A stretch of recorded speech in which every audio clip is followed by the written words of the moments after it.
bahwa perkara ini harus segera Mabes Polri untuk menggelar perkara bersama kejaksaan agar hari ini juga, malam ini juga bisa ditetapkan status Ahok sebagai tersangka sehingga besok bisa segera ditangkap.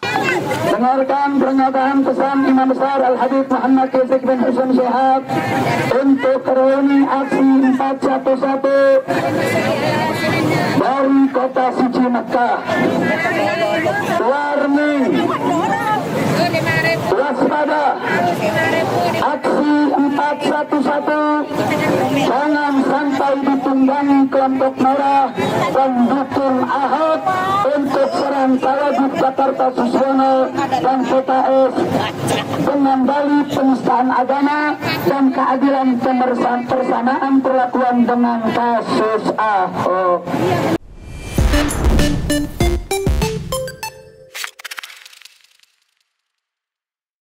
Assalamualaikum warahmatullahi wabarakatuh. Berjumpa kembali di program Ngaji Pinggir Jurang bersama saya Ahmad Firdaus El Mainuri dan saya Kaji Toel Kayani. Gimana kabarnya Mas? Kabarnya alhamdulillah baik Mas Firdaus. Alhamdulillah sehat ya. Sehat. Ya. Mas, hari ini kita akan bahas soal video yang viral. Apa itu? Jadi ada video viral di medsos ya. Jadi Pak Suswono itu mengeluarkan statement ya, janda diminta atau disarankan untuk menikahi pemuda pengangguran. Ini Suswono siapa ini? Suswono mantan Menteri Pertanian. Oh, cawagupnya ini Cawagup, ya. dan dia salah satu ini PKS ya. Oh iya ya. Jadi dia itu meminta atau menyarankan janda kaya ya untuk menikahi pemuda pengangguran. Nah, kemudian video ini viral dan ada pro dan kontra, dan mayoritas menganggap Pak Suswono ini menista agama. Nah, gimana nih kalau menurut Mas Kajito? Ya, menurut saya tuduhan menista agama ini terlalu gampang untuk diucapkan ya. Jadi orang Islam ini sebenarnya bukan hanya orang Islam sih, di India juga isu penistaan agama juga marah kan oleh orang-orang Hindu di sana. Artinya mayoritas itu sering menggunakan label penistaan ini untuk mendiskreditkan minoritas biasanya ya. Tapi untuk kasus Pak Suswono tadi memang ada kepentingan politik sebenarnya. Makanya kenapa yang menuduh penistaan itu hanya saya lihat kelompok yang berseberangan dengan Pak Suswono. Sedangkan kelompok yang ada di belakang Pak Suswono malah enggak ada reaksi bahkan. Karena begini Mas, jadi pernyataan Suswono itu dianggap melecehkan Nabi. Jadi seolah-olah dia itu meminta janda kaya untuk menikahi pemuda pengangguran. Kemudian dia itu memberi contoh Siti Khadijah yang menikahi Nabi Muhammad. Jadi kita tahulah bahwa Nabi Muhammad itu adalah pemuda sukses, seorang pebisnis. Ketika Nabi itu berusia 25 tahun, dia itu sebagai pebisnis dan harta kekayaannya banyak. Bahkan mahar ya, yang diberikan ke Siti Khadijah itu ada sekitar 20 onta. Kemudian ada sekitar 12 ukiah ya. Jadi kalau dihitung-hitung total maharnya itu ya sekitar 1 M lebih lah. Nah, jadi ini kan nggak pas. Nabi seorang pebisnis kok dianggap seperti pengangguran. Jadi seolah-olah Nabi itu hanya numpang hidup gitu lah. Ini kan makanya Suswono itu diserang dan dianggap melecehkan agama Islam. Sebutan sebenarnya kalau kita menyebut Suswono itu melecehkan atau menista atau menghina ya Nabi itu menurut saya terlalu serius ya tuduhannya, karena ini nggak ada niat jahat di sana sebenarnya ya. Kalau istilah hukumnya mens rea lah, nggak ada intensi di sana. Jadi Suswono itu sebenarnya hanya nyeplos dan tanpa dipikir. Maka kita bisa menyebut Suswono itu bukan menista, dia hanya bodoh sebenarnya. Dia mungkin agamis ya karena dari PKS, tapi nggak tahu bahwa Nabi itu bukan pengangguran gitu loh. Nabi itu dari kecil sudah bekerja jadi penggembala kambing. Tadi Mas Firdaus juga mengatakan jadi bisnismen. Sebenarnya dia jadi apa ya istilahnya, manajer lah ya. Manajer. Jadi memperdagangkan barang dari orang lain, dari investor, dari pengusaha. Salah satunya Khadijah. Tapi beliau sudah jadi pedagang itu sebelum bertemu Khadijah. Kenapa Khadijah memakai jasanya? Karena Nabi Muhammad itu sudah pandai, sudah terkenal, sudah al-amin gelarnya. Pokoknya sudah hebat lah, pedagang ulung. Dan itu banyak banget di luar Mekah waktu itu ya. Seperti Suriah, seperti Yaman. Banyak banget lah, Mesir dan sekitarnya lah. Ada banyak negara yang dikunjungi oleh Nabi untuk berdagang waktu itu. Jadi bukan hanya ke Syam ya, hanya ke Suriah. Makanya kenapa sampai ada tuduhan menista menurut saya di luar agenda politik itu hanya latar belakangnya itu karena dia nggak tahu aja atau bodoh aja lah dalam memahami Nabi. Ya, ada yang menuding kalau dia itu kan katanya hanya guyonan. Guyonan, masa Nabi Muhammad dan Siti Khadijah dijadikan guyonan? Ini kan kalau kita melihat ayat Al-Quran ini, Mas. Bismillahirrahmanirrahim. Dalam surat At-Taubah ayat 65 disebutkan, Bismillahirrahmanirrahim. Wala in sa'altahum la yaquluna innama kunna nakhudhu wa nal'ab. Qul abillahi wa ayatihi wa rasulihi kuntum tastahzi'un. Artinya, jika kamu tanyakan kepada mereka, niscaya mereka akan menjawab, sesungguhnya kami hanya bersenda gurau dan bermain-main saja. Katakanlah, mengapa kepada Allah dan ayat-ayatnya serta Rasulnya kamu selalu berolok-olok? Jadi seolah-olah pernyataan Pak Suswono itu mengolok-olok dan dibuat guyonan. Rasul dan dianggap guyonan. Betul. Oke. Sebelum jauh ke Pak Suswono, saya ingin sedikit ini redaksi ayatnya atau asbabun nuzulnya ya. Karena memang saya takutnya ini jadi pembenaran untuk kasus-kasus lain. Dikit-dikit penistaan agama. Takutnya begitu ya. Makanya kita perlu mengkaji asbabun nuzulnya apa sih. Ayat ini sebenarnya diturunkan untuk orang-orang munafik. Itu yang pertama ya. Orang munafik itu siapa? Orang yang pura-pura masuk Islam tapi menyerang Islam. Ini dulu definisinya ya. Orang-orang yang kelihatannya membaca syahadat tapi hatinya tuh benci sama Islam. Jadi nggak sembarang orang bisa kita sebut munafik. Nggak sembarang orang bisa kita sebut kafir misalnya. Karena memang ada definisi khusus. Munafik di sini adalah orang-orang yang pura-pura masuk Islam tapi kebetulan dia membenci Islam dalam hatinya. Nah, konteks ayat ini juga begitu. Jadi waktu perang Khandaq kalau nggak salah atau ini ya, bukan Khandaq, salah satu perang lah ya. Secara spesifiknya saya agak lupa. Itu ada seorang sahabat ya yang inilah yang istilahnya ngeluh, yang gibah Nabi dan seterusnya. Dan itu diadukan kepada sahabat yang lain. Ternyata orang yang mengeluh, yang mencemooh tadi, yang ngedumel lah di belakang, itulah yang dilabeli oleh orang munafik. Sehingga ketika ditanya, "Loh, kamu kenapa? Kok di belakang gitu loh ngomong-ngomong yang enggak, loh kami kan hanya bercanda gitu. Ini hanya guyon-guyon aja loh. Masa harus dijawab sama Nabi, masa dengan ayat-ayat Tuhan kamu bercanda?" Itu konteksnya begitu. Artinya kalau ini mau dipakai sebagai pembenaran, kalau kita sesuaikan konteks, pertanyaan pertama adalah apakah Suswono itu munafik? Kan itu dulu. Karena ayat ini memang berkaitan dengan kelompok munafik. Meskipun jika kita lepaskan dari konteks, siapapun yang mencela agama, siapapun yang menjadikan agama sebagai candaan, itu tetap kena ya. Bahkan di sebagian ayat lain kena laknat kan. Ya, itu ada juga di surat Al-Ahzab itu. Saya bacakan, Bismillahirrahmanirrahim. Innalladzina yu'dzunallaha wa rasulahu la'anahumullahu fid dunya wal akhirah wa 'adda lahum 'adzaban muhina. Jadi barang siapa sesungguhnya orang yang menyakiti Allah dan Rasulullah, maka Allah akan melaknatnya gitu loh, Mas. Iya. Memang ini ayat yang kedua sebenarnya sama ininya ya. Pelakunya sama.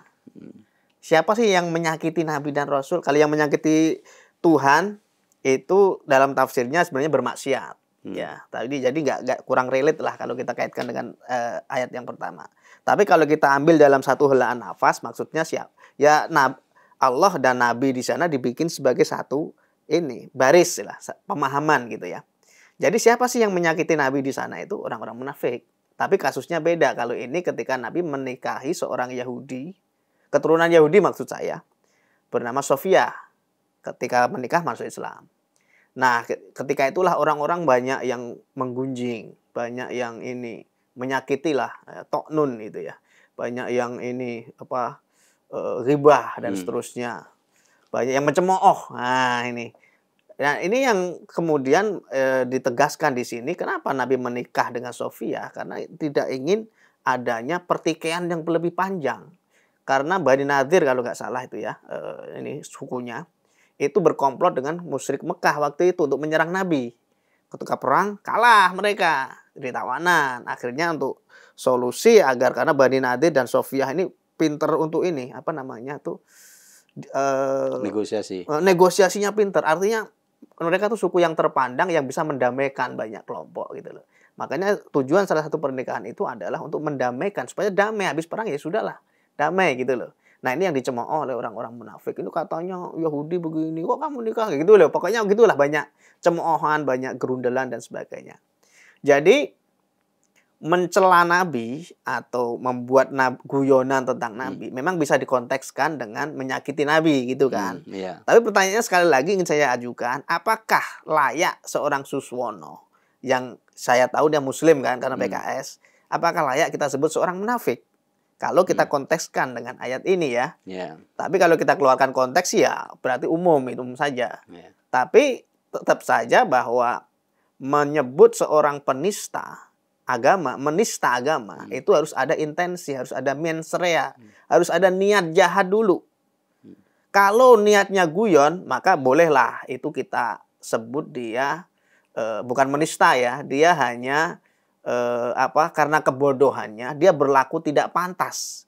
Oh, Nabi loh, masa dibuat karena guyonan? itu Mas, jadi Nabi ini kan sebagai sosok yang mulia dalam agama Islam, dia itu dianggap sangat penting lah. Jadi ketika Nabi Muhammad itu dianggap sebagai pemuda pengangguran, ini kan seolah-olah meremehkan Nabi, makanya mohon maaf nih, meremehkan Nabi gitu. Iya, makanya kenapa kita harus begini. Saya tuh nggak ingin seolah-olah karena ini PKS terus udahlah kita gebukin aja, kita anggap dia penista agama. Nggak bisa gitu, kita harus objektif. Kasus ini kan tidak terjadi hanya Suswono, kan banyak kasus termasuk Ahok. Ya, selain Ahok ada juga. Itu Mas, kalau menurut ketua organisasi masyarakat Betawi Bangkit itu Mas David Darmawan, jadi pernyataan Pak Suswono itu lebih parah loh kalau dibandingkan dengan pernyataan Ahok dulu. Kenapa lebih parah? Nah itu dia menganggapnya seperti itu. Oh, menurut dia, iya, bobotnya lebih berat dan lebih parah dari pernyataan Ahok. Ya, mungkin ya pertama karena Ahok itu non Muslim, sedangkan Pak Suswono itu Muslim. Kedua, tokoh penting gitu loh. Ini mungkin penilaian anggapan saya seperti itu. Kalau menurut Mas Kaji itu gimana? Ya, sebenarnya kalau kita anggap lebih berat bisa, karena kalau Ahok ya di luar intensi ya, kita membahas di luar mens rea tadi, di luar niat jahat tadi. Kalau Ahok kan mungkin tidak tahu bahwa itu nanti dampaknya begini gitu ya. Mungkin dia agak ceroboh lah kata begitu ya. Tapi kalau Suswono ini, dia kan sebenarnya tahu ya, Nabi Muhammad tuh ya harus dia hormati sebagai seorang Muslim gitu loh. Tapi kenapa dia menyebut atau mengandekan Nabi dengan pengangguran? Berarti kan hanya faktornya sebenarnya dia tidak paham tentang siapa Nabi Muhammad sebenarnya. Karena dia menganggap Nabi Muhammad itu pengangguran dan menikahi janda kaya. Nabi itu pembisnis yang sukses.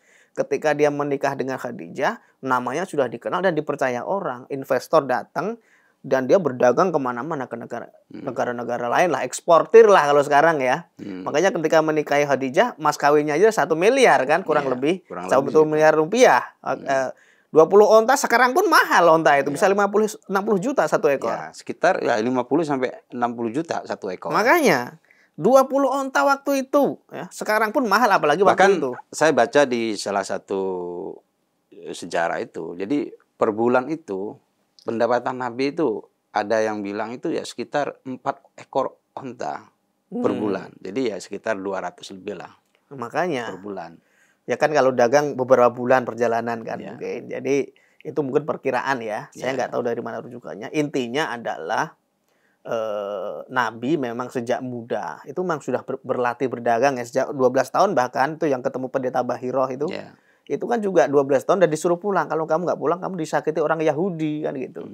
Ini calon pemimpin besar ini pulang, akhirnya bawa pulang sama Abu Thalib dan seterusnya. Artinya Nabi sejak remaja saja sudah dilatih untuk berdagang. Apalagi ketika menikah dengan Khadijah itu kan selisihnya lebih dari 13 tahun kan. Itu berapa rute perdagangan yang dia jalani karena suku Quraisy itu suka berdagang. Gitu loh. Musim panas, musim dingin ada ayatnya itu kan. Li'ila fi Quraisyin ila fi rihlata syita wa saif gitu. Jadi mereka itu memang suka berdagang, memang pedagang gitu loh. Dan ini menunjukkan bahwa apa yang disampaikan oleh Suswono itu memang kalau mau ditengarai lebih berat ya bobotnya dari pernyataan Ahok bisa juga. Cuman saya tetap tidak setuju kalau ini dianggap penistaan agama. Bahkan ini Mas, jadi kalau menurut Mbak Yeni Wahid, jadi Pak Suswono itu bukan hanya melakukan penistaan agama, tapi juga penistaan terhadap wanita, pelecehan terhadap wanita. Kenapa? Karena bawa-bawa janda, gitu loh. Lah kalau itu saya malah setuju. Oh gitu. Melecehkan janda, melecehkan perempuan, melecehkan institusi pernikahan. Bahkan kalau di Twitter ada yang rame, ini melecehkan lelaki pengangguran. Nah, padahal lelaki pengangguran juga terhormat. Bisa jadi dia main saham, ya kelihatannya nggak kerja dan seterusnya. Bisa jadi dia desainer, main di kamar aja kan. Artinya bahwa tuduhan penistaan agama ini sebaiknya dicari pasal lain lah, jangan penistaan agama lah, karena ini sangat berbahaya kalau disalahgunakan gitu. Makanya untuk kasus Suswono misalnya, oke lah silakan tuduh dengan pasal lain kan banyak banget tuh. Berarti sepakat kalau yang ini Mas kayak gitu. Yang penistaan perempuan malah setuju saya. Oh gitu. Itu nggak boleh dan itu memang saya kan melihat PKS itu kan cenderung begitu ya. Jadi sedikit-sedikit dulu ada program poligami kayak gitu loh. Jadi mereka itu memandang perempuan itu kayak subordinat gitu, kayak kelas kedua gitu loh. Jadi pandangan-pandangan yang patriarkis ini yang menurut saya yang harus dilawan gitu loh. Jangan pakai pasal penistaan agama, pakai pasal penistaan perempuan, itu malah lebih pas. Itu merendahkan perempuan, itu merendahkan institusi perkawinan, itu saya setuju. Tapi untuk penistaan agamanya saya nggak setuju karena ini berbahaya. Jangan sampai orang seperti Ahok, siapa lagi yang dulu-dulu tuh yang di penistaan, Meliana itu dulu juga ada kan yang memprotes azan itu. Iya, itu kan juga penistaan. Jadi dikit-dikit penistaan gitu loh. Ini kan mindsetnya mayoritas yang ingin memakai hukum Islam sebagai alat untuk menggebuk minoritas. Mas, yang lagi rame juga nih soal Habib Rizik nih Mas. Kenapa? Jadi Habib Rizik itu tidak begitu keras memberikan komentar tentang pernyataan Pak Suswono ini. Jadi kalau dulu ketika zamannya Pak Ahok, Habib Rizik ini begitu gencar dan inilah sampai membuat aksi berjilid-jilid. Tapi untuk yang kasus Pak Suswono ini, kemarin kan sempat ada aksi 411 ya, 411 ya. 411 itu. Jadi di situ ada dua aksi sebenarnya. Satu massa yang menuntut Pak Suswono ya, penista, tapi ada masa yang 411 itu kelompok dari Habib Rizik ini. Nah, Habib Rizik di situ mengatakan bahwa ya Pak Suswono itu jangan diseret, istilahnya tidak sama dengan kasus yang terjadi pada Ahok, berbeda gitu loh. Intinya bahwa ya pernyataan Pak Suswono itu ya berbedalah dengan Ahok. Seolah-olah ya alasannya bukan penistaan atau gimana. Saya tidak tahu ya apakah Habib Rizik itu menganggap ini sebuah penistaan dan kemudian karena Pak Suswono minta maaf, kemudian ya Ahok juga minta maaf kok. Kemudian Habib Rizik memaafkan. Jadi seakan-akan kan kalau kayak gini nih, berarti Mas Kaji itu ini satu jalan. Beda dong, jangan disamain dengan Rizik Syihab dong. Jadi gini, kalau saya kan konsisten ya, mau Ahok, mau Meliana, mau Suswono, mau siapapun ya.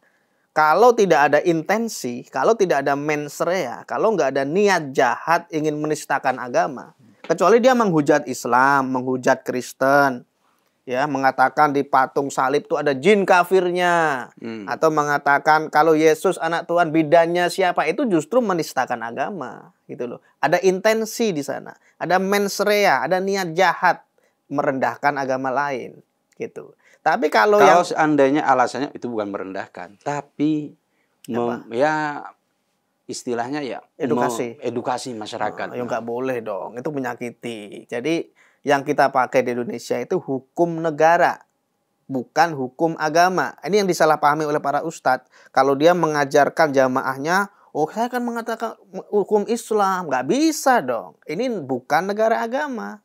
Yang dipakai adalah hukum negara, sekali lagi. Jadi pembenaran semacam ini itu kan memang logika mayoritas saja kan.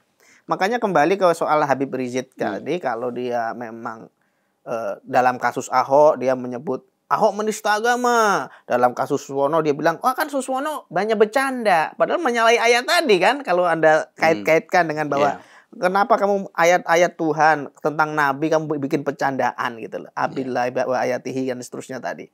Makanya saya tidak habis pikir kenapa inkonsisten. Mestinya kan orang konsisten ya. Seperti saya misalnya, saya menyebut Ahok itu nggak menistakan agama. Meliana itu nggak menistakan agama. Suswono juga tidak menistakan agama. Kenapa? Nggak ada intensi, nggak ada niat jahat tuh ngapain disebut menistakan agama, gitu loh.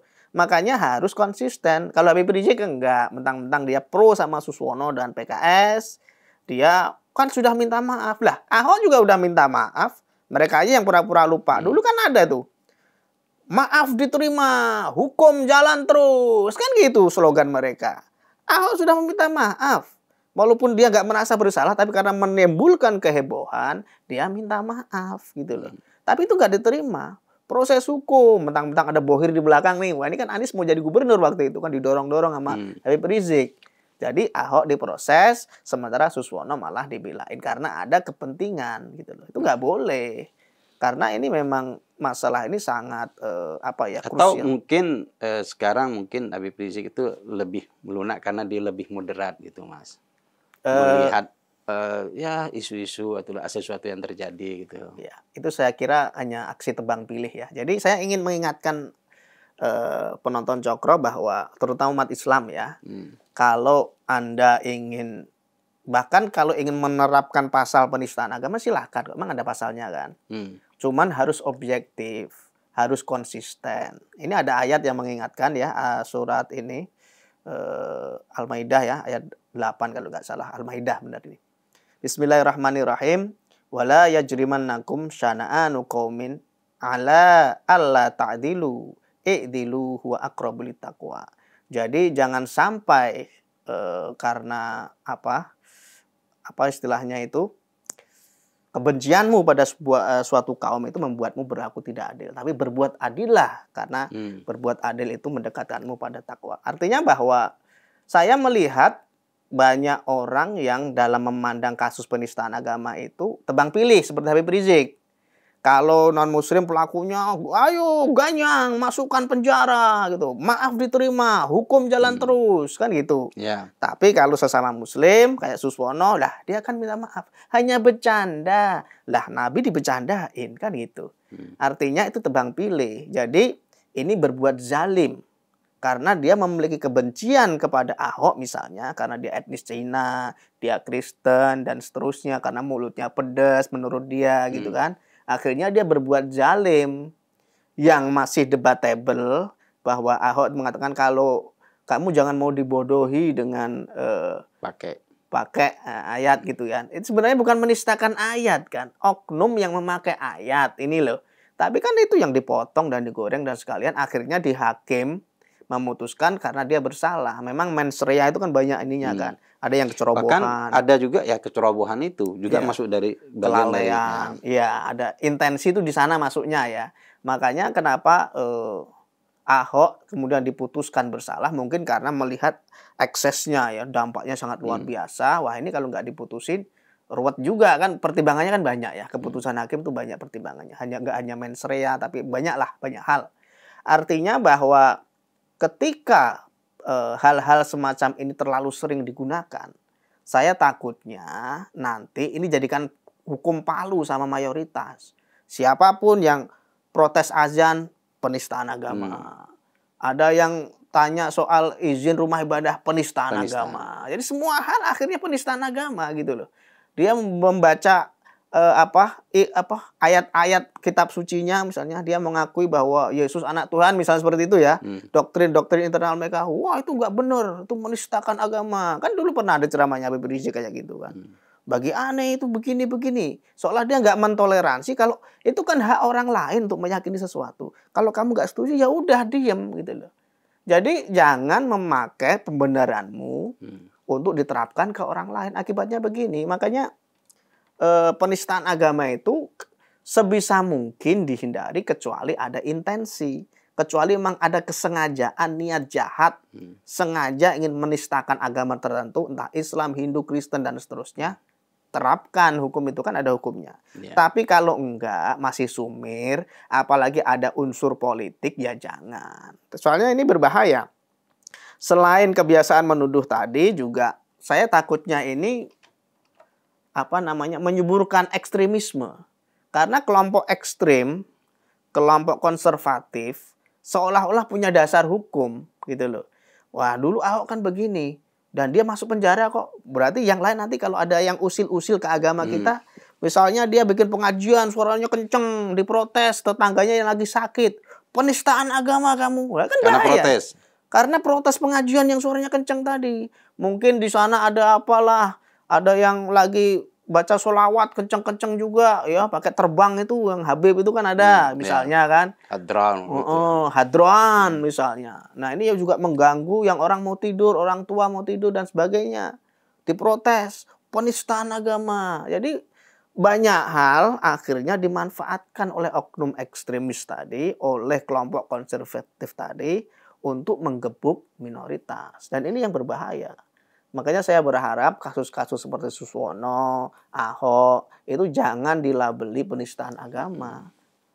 Eksesnya kemana-mana.